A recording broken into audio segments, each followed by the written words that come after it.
The Ass and His Masters. The Ass and His Masters is a fable that has also gone by the alternative titles The Ass and the Gardener and Jupiter and the Ass. Included among Aesop's fables, it is numbered 179 in the Perry Index.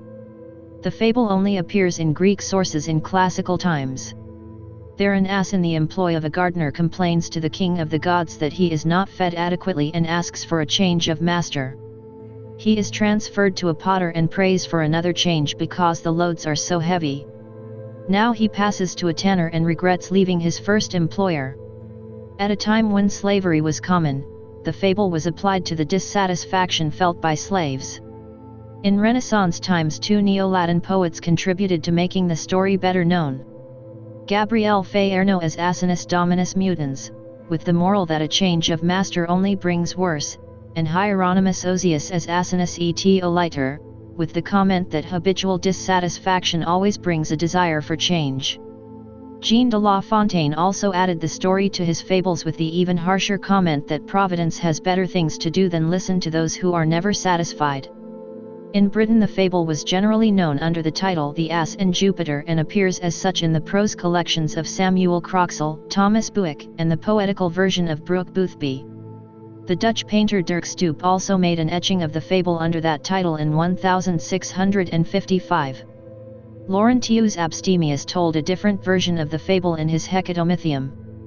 In this the ass, tired of cold and only straw to eat, pines for the end of winter. In spring there is so much work that he wishes for summer, and then for autumn, under the burdens each season brings him, and in the end his last prayer is for winter again, and that he may but take up his rest where he began his complaint. Phaedrus, who was a freed slave, did not record the fable about the discontented ass, but a similar moral appears at the end of his version of the frogs who desired a king. The citizens of Athens are grumbling at their new ruler and Aesop advises them, after he has told the fable, hoc sustint, meus ne veniet, malum. Some quite different stories exist with much the same moral as this, retaining certain aspects of the storyline of The Ass and His Masters. These include a succession of 3 changes, each worse than before, followed by prayer for the preservation of the last. An early Tudor jest book records a later classical anecdote. In this an old lady prays for the continued well-being of the tyrant Dionysius I of Syracuse. On being asked by him why, she replies, "When I was a maid, we had a tyrant regnant over us, whose death I greatly desired. When he was slain, there succeeded another yet more cruel than he, out of whose governance to be also delivered I thought it a hygh benefit. The third is thyself, that haste begin to reign over more importunately than either of the other two.